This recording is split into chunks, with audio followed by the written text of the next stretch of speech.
O Mother Nui, stretch high above this valley. Your starry body is our glory.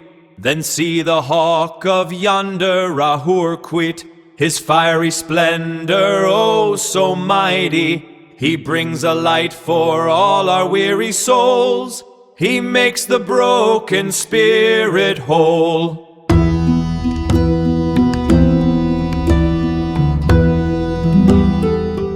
Welcome to today's deep dive.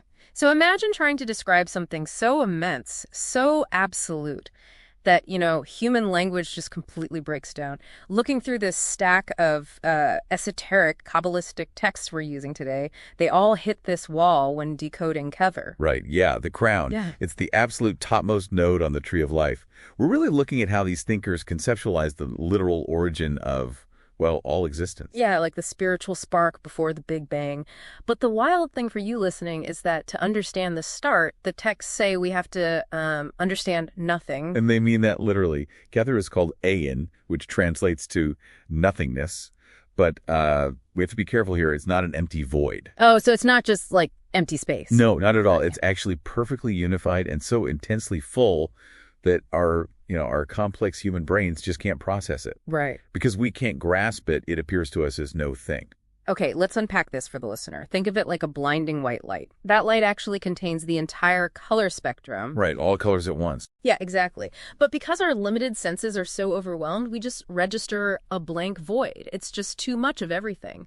And its divine name is Ihai Asher Ihe, meaning I am that I am. Pure, unconditioned being. And this creates a really profound epistemological paradox.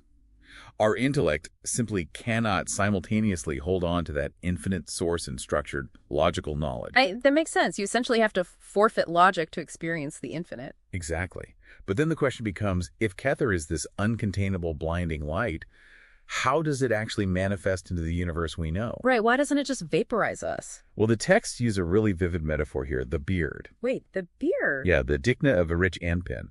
They describe cosmic channels acting like the hairs of a beard to, filter this raw energy. Okay, wait, hairs filtering cosmic light. I'm going to need a little help visualizing that. Like, why a beard? Well, think about the physical structure of a hair. It's essentially a microscopic hollow tube.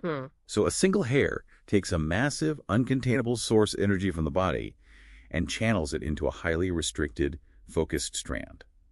These 13 metaphorical hairs constrict and diffuse the raw intensity of Kether. Into delicate pathways our reality can actually survive. Exactly. They step down those 370 supernal lights so we aren't obliterated. That is fascinating. So restriction isn't a bad thing here. Like, usually in esoteric systems, contraction feels like harsh judgment.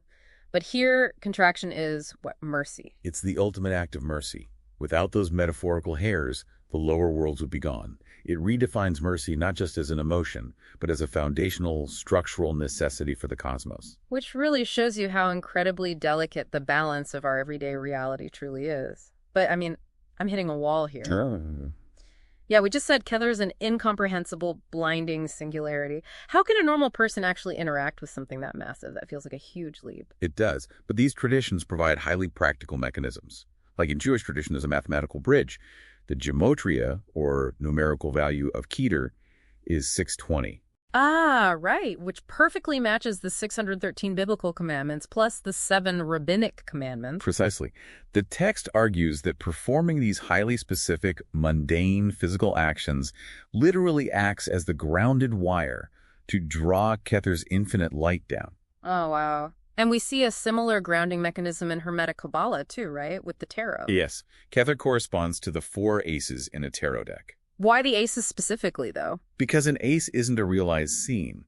It's the pure, unmanifested seed of its suit. It holds the infinite potential of everything that could happen before any action is actually taken. So it puts the whole concept of Kether right in the palm of your hand. Exactly. Here's where it gets really interesting for you listening.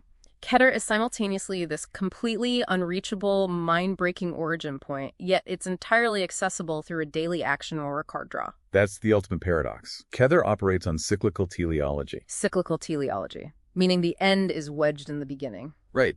The manifestation of our dense physical world wasn't an accident. It was Kether's original intention all along. The energy descends so human consciousness can eventually climb back up. the journey back to the start, which leaves you with a pretty wild question about how to actually make that climb. Oh, definitely. Because Orthodox Kabbalah claims that connecting to Kether requires bittul, the complete nullification of your ego. Like, you have to make yourself nothing to return to the ultimate nothingness. But later Hermetic and Thelemic traditions argue the exact opposite. They say ascending to the crown is about discovering and asserting your absolute individual true will. Both are right there in the sources. Man. So, to return to the immense language-breaking source of all creation, do you have to completely discover yourself or completely forget yourself? That is definitely something for you to chew on the next time you're trying to describe the indescribable.